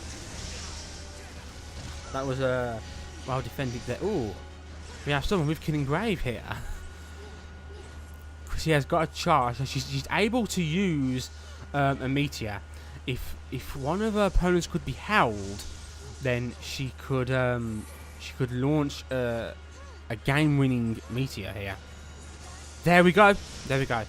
She waited until one of her enemies was in an attack animation and fired off meteor. No one was targeting her in that moment. She was able to do basically what she wanted. Okay, and with that, Dreadwings get 3 points at least. I mean, it's not over yet, of course, from this set. That may well be the deciding factor. They're going to want to get this last point, of course, to be doubly sure. But nevertheless, that is quite a coup. They're managing to get the 3 points there. We're about to move into the final match of Season 1 League. It started in April, I do believe, and now 3 months on is now 3 months on is nearly finishing. It. Well, I'll talk more about that at the end. Yeah, Grumpy Senpai, that's close. It gets really exciting. It was a very, very exciting match indeed. You hit the nail right on the head there, my friend. Brave Fantasy as well, so hyped. That was one of those matches. Nice for these two teams to give us a nice show to finish off. They do have the is honour the right word, or is pressure the right word, of closing Season 1. I nearly, no word of a lie, I nearly smashed the circle button then with my finger. I don't know does the game ask if you really want to stop spectating, because if not, I may have stopped spectating and you may have had to have forced this match to be done again. This is what I meant when I said you just can't get the staff. I swear, my finger nearly hit the circle button to stop spectating. Whoops.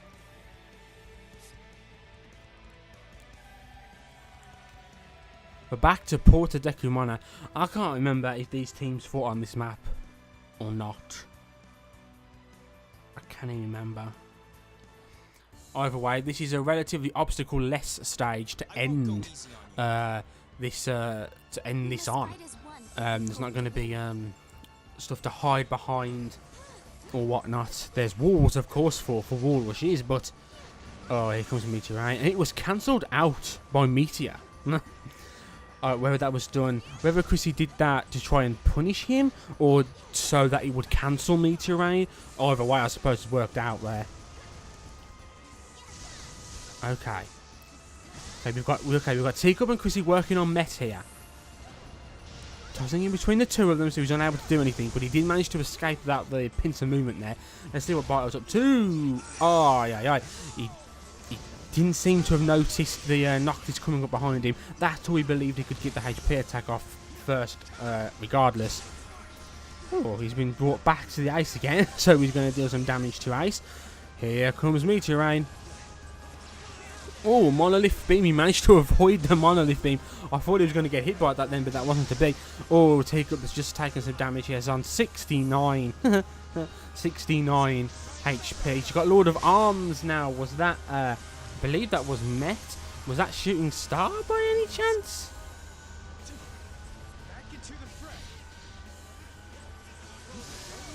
Okay, that's, yeah, I believe it was Shooting Star. I may be tripping. It's quite possible that I'm tripping. I am so often tripping. Okay, let's change perspectives here to Ace. The Dreadwings can summon. That may well be an important part of the match here, but they're going to need to pick the time well and try and get the summon off as close together as they can, because he has enough Brave to kill. Oh, yeah, one of those moments where you can see what's going to happen, but you can't do anything to stop it because you're just watching. Oh, there was meters raining down there and he hit someone. Okay, this is one of those moments where Dreadwings are down to one stock. Not necessarily the end of the game here for them, but getting a kill and getting a summon off may really well help them here. And yeah, there goes a Meteor kill. Barto can kill Enk. They're trying for the summon. Meteor is on the way. Will is it Firion? Will he be able to get out of the way in time? Yes, he managed to get out of the way. Barto can kill this this cloud. Will he try and go for the opportunity? Let's see what things on Crush's perspective. Okay, Dreadwings have enough Brave to get 2 kills and win the match. Warp managed to take Enk out of that then. Oh, here comes Diamond Dust. Enfeeble's gone out. This may be the opportunity. Enk managed to avoid Diamond Dust. Let's see what Barto's doing. Okay, he's trying to go for that. Trying to go for that cloud. Trying to kill that cloud. Oh. Fire down attack. Looks as if Teacup is was heading towards Cloud, but Barto decided he wants to kill Noctis instead. Shooting Star's coming down. Oh, he's close to that wall now. That's not good. Let's change to Teacup. Oh, it hit. Lord of Arms hit. That's a stock down. Okay. Dreadwings are at full health. 2 of their members have a massive amount of Brave, and there we go. That was quite the comeback there. Dreadwings had 1 stock left. They had 1 stock left, and they managed to bring it back and get 3 KOs, one after the other. That was incredibly tense match. Now the match is maybe over, but don't go anywhere because I haven't finished speaking.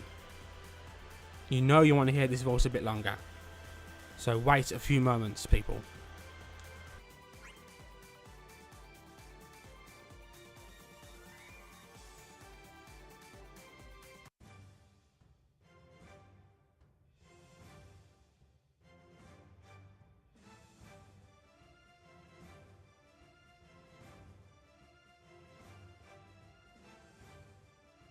Much appreciated. I It could has do been that an honor. again. Thank you. How could I ever repay you? That was a fight for the ages. That's what I call a fight. That sure was something. We'll definitely see each other again.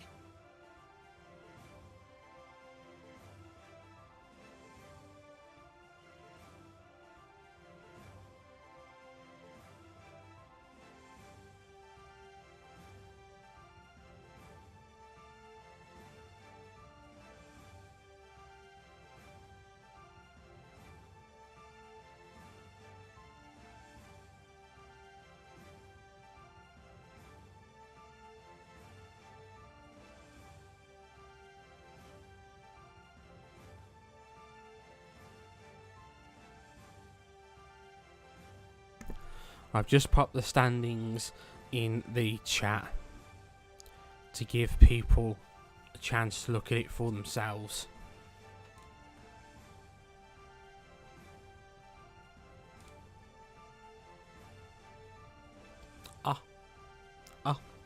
I've just loaded them up myself. I'm having a look at them now. I'm having a look at them now. Okay, so let's make this quote unquote official and all that jazz and all that stuff. Okay, so in first place we have Celestial Sphere, and they had 60 points. Second place we have Royal Knights, they have 57 points. In third place we have Astral Thorns, who have 33 points. They don't have more points than the 2 points below them, but they have more set wins. They have 8 set wins, and 4th and 5th place have 7 set wins. So they've ultimately won more sets. They didn't get as many points, but they've ultimately won more sets, which is why they're in third place. In fourth place is the Dreadwings with 38 points, which is actually the third highest point total after Royal Knights 57 points. The Dreadwings 38 is the highest point total afterwards. But again, I'm looking at the ranks. I'm assuming it's because Astral Thorns have 8 set wins and the Dreadwings have 7, which is why they're third. I'm not going to pretend to be an expert. That's my assumption. In 5th place we have Gods of the Damned, who were known as Z Fighters originally. That's how they appear on the standings. They have 36 points. In 6th place we have Kukulamone. Am I saying that name right? Have I said that name right at the end? It's really, really late in the day, but have I said the name right at the end? And they have 31 points. In 7th place, we have Kings of Fishing, who used to be Darth Scrubber Lords of Noobs. They have 22 points. I believe the fact they were unable to make today's matches, even if they had 1 or 10 points, they'd have had 32 points. They were supposed to fight Dreadwings as well, so there may have been a difference, but that is what it is. And 8th place is NGR with 3 points. 3 points. The points are just for tiebreaker. See, this is why Grumpy's the man who knows. Grumpy's the man who knows. I'm full of rubbish. Don't listen to me. Listen to Grumpy. He knows what he's talking about. Just say money. Money speckle. Okay, whatever. Okay, so I've gone through all of that. Okay, so the points are there for the tiebreaker. So I'm guessing the point here being that, for example, you've got Celestial Sphere and Royal Knights who have both won 13 sets, and the point is what makes the difference and therefore makes them first as opposed to Royal Knights. Whereas with 3rd, 4th and 5th place, Astral Thorns, Dreadwings and Z Fighters, Astral Thorns have won more sets, so they are naturally ahead from Dreadwings. Okay, that makes sense. Smart man, that Grumpy. Correct. Okay, so it took me about 3 months, but I understand. But I understand on the very last day. Okay, that is done. That's fantastic. Congratulations to the winners. Congratulations to everyone. I've said it twice. I'll say it again. Congratulations to everyone. Some very intense matches throughout the whole of the league. I should probably drop some links here. I've got something very important to say still, so don't go anywhere. But I should get these quote-unquote formalities out the way. I don't like using that word because it is quite important. But get this out the way so we can go on to the important piece of stuff. If you can hear me typing tough, you're just going to have to deal with it. You're going to have to live with it. You're going to have to get over it because it's what's happening. So this is where you are right now. You're sitting here listening to a man type. You're going to have to just accept this. That's fact. Okay. So I'm now dropping into the chat a link to the YouTube channel. All of the league matches from season 1 could all be found on there, including what happened tonight. Also, casual lobby streams that are held, they're also on there as well. Also, there was a Garden Wars cross event, 4 hours, and I haven't talked for so long. That's also going to be found there. So that's actually no. Hold on, there's one more thing I should do.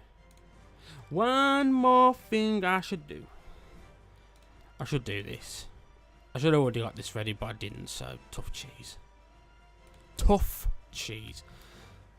That is also what it says in... So that's a link to the EU Discord. If anyone watching wasn't taking part in the league is an EU player and wants to take part in any other events happening in the future, that's the Discord to be at. Okay, so now we're moving on to the important thing. I've got a few thank yous to give out. You have the, shall we say, obvious thank yous. Thank you to the viewers who watch this stream every other week when it's gone on, watch the YouTube videos. Thank you to the players who took part, the time that they put into it, etc, etc. Thank you to everyone who was involved in streaming and in casting. We've got Cody, Bowie, etc. Cody more, to be fair. I'm just saying he was there most of them. So, what I do want to finish this on now, though, is a massive thank you to Azazel. In the chat, I'm going to say whether he wants me to or not. In the chat, he's grumpy. But there's a massive thank you to that gentleman there. And I'm not just saying this. There is a massive amount of work that went in to setting this thing up, and the person that we've got to thank first and foremost, despite anything else, is Azazel, the Grumpy Senpai, as we can see in the Twitch chat here. Not just with this, but with the whole EU community thing itself, very much at the centre of it all. I know he helped get many of the teams together. I know he's helped players. Fight who want some training with league matches and whatnot coming up, they want to learn things, they go to him. He's the go-to guy. If teams needed subs, I know he's helped teams get subs together, so they can make the league matches. And again, setting the whole EU community Discord up, which we're all making great use of for these last few months that the league was on, and also in the future. That's the man that started it, so he more than deserves. He deserves more thank yous than we could probably ever give him. I'm saying this on stream. It's not the only time you'll hear me say this, but I wanted to end the league stream on this now. So anyone who's still with us in the chat, I know as the matches are over, I can see people leaving, but anyone who's still in the chat, please give a thank you and a round of applause to Azazel, the Grumpy Senpai, for all the work that he's put in for this league season, all the other EU events, pretty much anything that was EU related. You've got Azazel to thank, to be brutally honest with you. I'm only here because of him. So, that says everything. I thank him myself personally. I've thanked him times before, but I'll thank him again now. And I'll thank him now, and I'll give you all the chance to thank him as well. Yeah, thanks for making this a thing. Because Square Enix weren't going to do it, were they? So, we've all got Azazel to thank. Okay. I'm trying to think of something cool, like a funny, witty line to end it on. But I think I'm just going to leave it on the thank yous to Azazel, who I do consider a good friend. Thank you for the league, but also thank you for what you've done for me. Thank you kindly. And I think with that, I'm going to click the stop streaming button on OBS to finish season 1 of the league. My DualShock 4 is disconnected. I've been speaking that long. Thank you for joining. Keep an eye out on the EU Discord for information on season 2. What was that? What? Nothing. I'm just talking rubbish. Just a crazy Brit. Thanks everyone. What are we going to do without your voice, Spickle? You will cry yourself to sleep tonight, because you cannot hear it again for now. Thanks.